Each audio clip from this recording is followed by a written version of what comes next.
So, good morning, students. Today we are discussing about the chapter gravitation, that is from class 9th physics. So, basically we have to start with the topic what is gravitation. So, before starting the topic we have to understand what is the meaning of the topic, because most of the students क्या mistake करते हैं कि सबसे पहले वो basic definitions पे पहुंच जाते हैं कि chapter आपने start किया और and then you are just going through the chapter. And so before starting the topic we have to just understand what is the meaning of gravitation. So let's start with the topic. There are two terms, that is the gravitation and your gravity. So according to the Newton, every object in the universe that attract every other object with a force that is called your gravitation. हर एक object universe में दूसरे object पे एक force apply करता है जिस force को हम ग्रेविटेशन कहते हैं. Basically we are telling about the force. There are suppose two masses, capital mass m and small mass m. There are two objects having two different masses and they are placed r distance apart from each other. There will be a force of attraction and this force is directly proportional to the product of their masses and inversely proportional to the square of the distance between them. This is your universal law of gravitation. Gravitation की जो basic definition है उसमें ये बताया गया है कि हर एक ऑब्जेक्ट दूसरे ऑब्जेक्ट पे एक फोर्स लगाता है जो एक दूसरे को अट्रैक्ट करते हैं in the universe. That is said to be the gravitation. Next term is your gravity. Gravity is what? When the earth attracts. हम सब लोग अर्थ पे रहते हैं तो earth when the earth attracts और pulls the object towards its centre. Earth भी एक फोर्स लगाती है, हर एक ऑब्जेक्ट को अपनी तरफ अट्रैक्ट करती है. सपोज आप किसी मार्कर को ऐसे सपोज कीजिए कोई एक ऑब्जेक्ट आप अपवर्ड डायरेक्शन में उछालते हैं उसको, तो then it will coming in the downward direction. जैसे न्यूटन ने जब इसको ऑब्जर्व किया था फिनोमेना को, जिसको हम ग्रेविटेशन की जब हम बात कर रहे हैं, once upon a time he was sitting under the tree, तो उन्होंने देखा कि एक एप्पल फॉल डाउन होता है उनके पास, तो वो देखते हैं कि भाई एक कोई ऐसी फोर्स है जो फोर्स अट्रैक्ट कर रही है उस ऑब्जेक्ट को डाउनवर्ड डायरेक्शन में, तो that is said to be gravity. Earth जब किसी ऑब्जेक्ट को अपनी तरफ अट्रैक्ट करती है तो उस ऑब्जेक्ट की फोर्स यहाँ पे जो लगने वाली है उसको कहलाती है ग्रेविटेशन. और जब हर एक ऑब्जेक्ट यूनिवर्स में दूसरे ऑब्जेक्ट को अट्रैक्ट करता है with a force that is said to be the gravitation. So these are two different terms. Gravitation का आप बेसिक एग्जांपल देख सकते हैं व्हेनेवर जब हम सोलर सिस्टम की बात करते हैं. In the solar system all the planets are revolving around the sun in their particular orbits. हर एक पर्टिकुलर ऑर्बिट में डिफरेंट प्लैनेट्स रिवॉल्व कर रहे हैं और अर्थ भी आपका क्या है, एक प्लैनेट है और सभी की डिफरेंट डिफरेंट डिस्टेंस होती है from the sun. So there is a force of attraction between the sun and the all other planets. That is said to be the gravitational force. But if we are talking about only the force of earth, अगर हम सिर्फ अर्थ की force की बात करते हैं तो that is said to be gravity. अर्थ की अगर हम बात करें तो अर्थ पे जो ग्रेविटेशनल फोर्स है यानी कि एक्सेलरेशन जो लगती है, एक्सेलरेशन ड्यू टू ग्रेविटी की जो बात करते हैं, तो it is denoted by A small g. That is said to be small g. 9.8 meter per second square is the value. Next is come to the next topic, that is centripetal force. Centripetal force is that force which on an object moving towards according to the center of circle. अगर हम बात करें ये वो force होती है which is acting toward the center along the radius, toward the center along the radius. Suppose this is your circle, this is your center O, this is our radius and object is moving in this way with a velocity v. V is the velocity of object, r is the radius of circular orbit and m is the mass of object. Then we can call it centripetal force if it is acting toward the center. Centripetal means that force which is acting toward the center and along the radius of circle in this way, and according to the mathematical formula centripetal force is given by mv square upon r. M is the mass of object, v is the velocity of object and r is the radius of the circular orbit in which object is moving.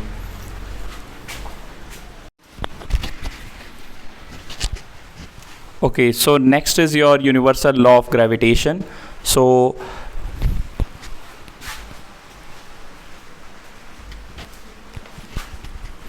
okay, so the next topic is universal law of gravitation. The statement, firstly we have to understand what is the statement of the universal law of gravitation, because ये एक law है तो सबसे पहले हमें इसका statement देखना पड़ेगा. Every object in the universe attract every other object with a force which is directly proportional to the product of their masses and inversely proportional to the square of the distance between them. Universe में हर एक object एक दूसरे object को एक force के साथ attract करता है जो डायरेक्टली प्रोपोर्शनल होती है प्रोडक्ट ऑफ द मासेस, यानी कि दोनों मासेस जो उनके होंगे. सपोज कीजिए आपका, अभी मैंने थोड़ी देर पहले आपको बताया था, एक बॉडी है जिसका मास है कैपिटल एम, एक दूसरी बॉडी है जिसका मास है small m. Clear? So suppose कीजिए इन दोनों के बीच में डिस्टेंस आर है बिटवीन देयर सेंटर्स, उनके बीच में जो डिस्टेंस है वो आर डिस्टेंस है. तो सपोज कीजिए यहाँ पर दो ऑब्जेक्ट्स हैं. This is your object number 1, this is your object 2. आप इनको कंसिडर कर सकते हैं. सपोज कीजिए ये आपका सन है and this is your earth. Sun का मास अर्थ के मास के कंपैरिजन में बहुत ज़्यादा है, तो इसीलिए हमने इसको क्या किया, कैपिटल एम कंसिडर कर लिया है. अर्थ का मास कम है इसलिए हमने इसको स्मॉल एम कंसिडर कर लिया है. आप m1 m2 लेके भी कर सकते हैं. क्लियर? डिस्टेंस के प्लेस पे अगर हम देखें तो यहाँ पे कुछ बुक्स में r के प्लेस पे d भी रहता है, तो you can use d also. Both are consider for distance. So first statement is the force of attraction. These are two masses and there is a force of attraction as per the statement of the universal law of gravitation. अगर हम universal law of gravitation के statement के according चलें तो हमें पता लगता है कि जो masses हैं उनका product करना है. मीन्स product का मतलब होता है multiply. तो basically you have to m into m. Force is directly proportional to the product of the masses. Means अगर मासेस को आप चेंज करेंगे तो यहाँ पे फोर्स भी चेंज होगी, और इंक्रीज होगी तो इनको इंक्रीज करेंगे, और अगर डिक्रीज होगी तो बेसिकली इसको डिक्रीज करेंगे. तो मीन्स ये है कि डायरेक्टली प्रोपोर्शनल रिलेशन है. डायरेक्टली प्रोपोर्शनल रिलेशन में बेसिकली क्या होता है, अगर एक क्वांटिटी इंक्रीज होती है तो दूसरी क्वांटिटी भी उसके प्रोपोर्शन में इंक्रीज हो जाती है. That is said to be directly proportional.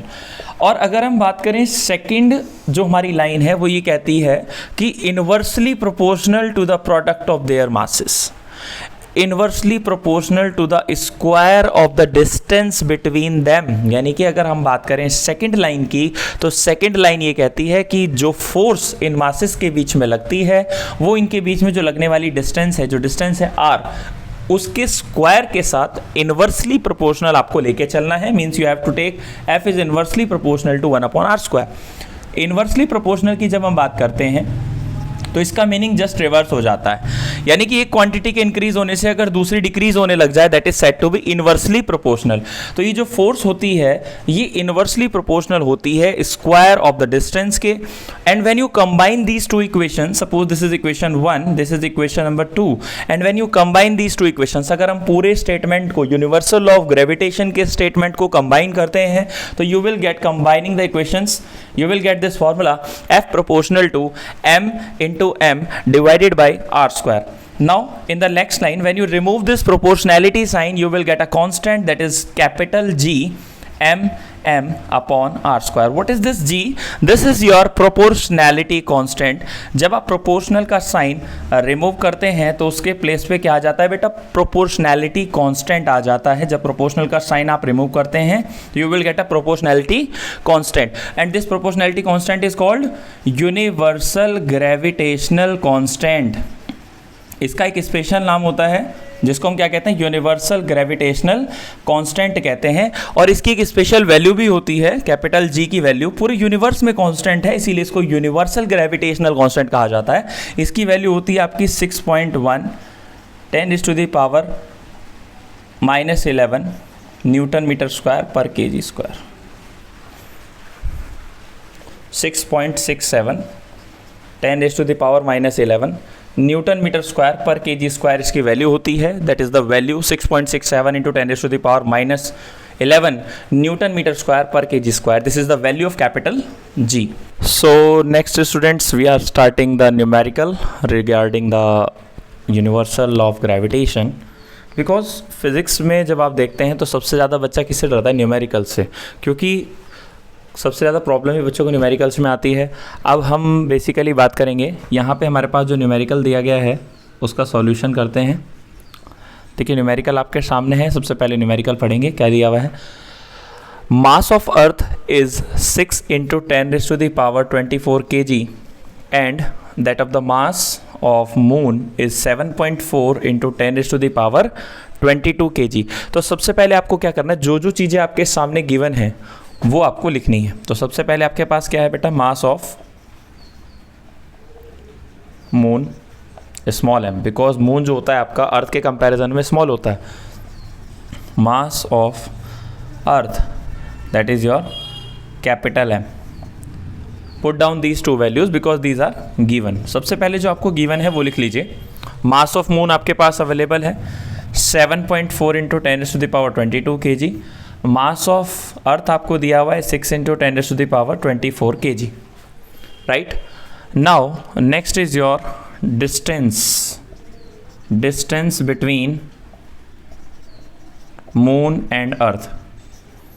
अर्थ और मून के बीच की डिस्टेंस कितनी दे रखी है आपको? 3.84 10⁵ किलोमीटर दी हुई है। यहाँ पर 99% बच्चा मिस्टेक कर देता है, क्योंकि किलोमीटर में आपको न्यूमेरिकल को सॉल्व नहीं करना है। मास अगर आपका किलोग्राम में है means this is your SI unit, और अगर हम SI यूनिट ऑफ डिस्टेंस की बात करते हैं तो वो मीटर होती है। तो you have to just convert it into metres. What is the relation between kilometre and metre? I hope आप सभी को पता होगा। 1 किलोमीटर इक्वल्स टू होता है आपका 1000 मीटर, और 1000 मीटर को हम क्या लिख सकते हैं बेटा? 10⁻³ मीटर हम लिख सकते हैं। 10⁻³ मीटर हम लिख सकते हैं।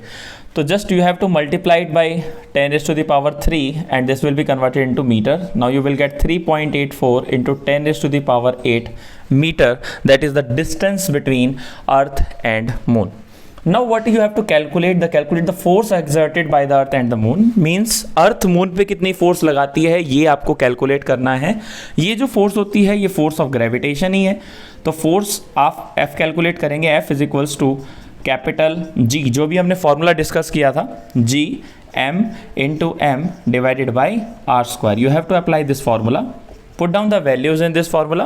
कैपिटल G दे रखा है आपको 6.67 10⁻⁻11 न्यूटन मीटर स्क्वायर पर kg², जो उसकी वैल्यू होती है। Capital M is the mass of earth 6 × 10⁻24।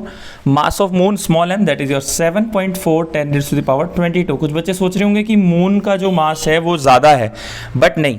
Moon जो 7.4 आप देख रहे हैं, अर्थ आप 6 देख रहे हैं, बट 10⁻⁻ में आप देखिए 22 है, यहाँ 24 है, मीन्स अर्थ का मास ग्रेटर है एज कम्पेयर टू मून। तो ये डाउट आप माइंड में मत रखिएगा। 3.84 10⁸ this is the distance, but there is a square of the distance between them. जब आप यूनिवर्सल लॉ ऑफ ग्रेविटेशन करते हैं तो यहाँ पे आप स्क्वायर पुट करते हैं।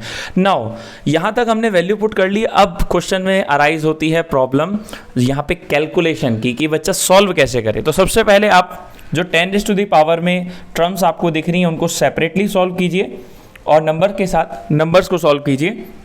6.67 multiply by 6 multiply by 7.4. Now there's a rule of exponent और पावर्स में आपने रूल पढ़ा होगा कि जब मल्टीप्लाई में पावर्स होती हैं तो वो ऐड हो जाती हैं if the base is same. Base same है, यहाँ पर सभी का बेस आप देख सकते हो 10 है, तो 10 की पावर्स में आप देख सकते हैं यहाँ पे 22 है, यहाँ पे 24 है। तो मल्टीप्लाई में मैंने आपको बताया पावर्स क्या हो जाती हैं बेटा? ऐड हो जाती हैं। तो 24 में 24 और 24 आपका हो जाएगा 22।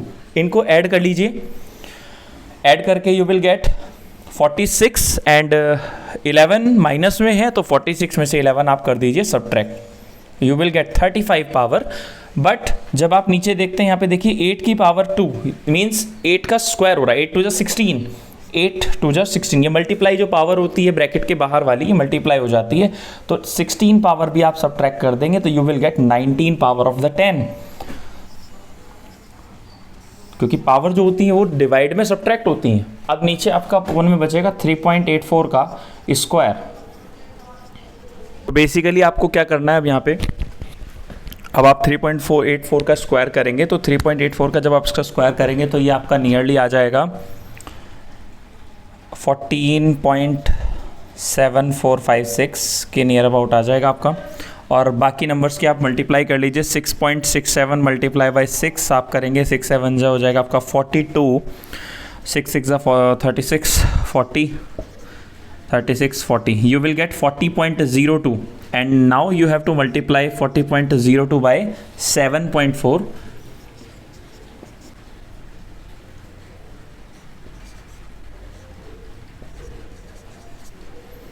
Now you will get 296,148,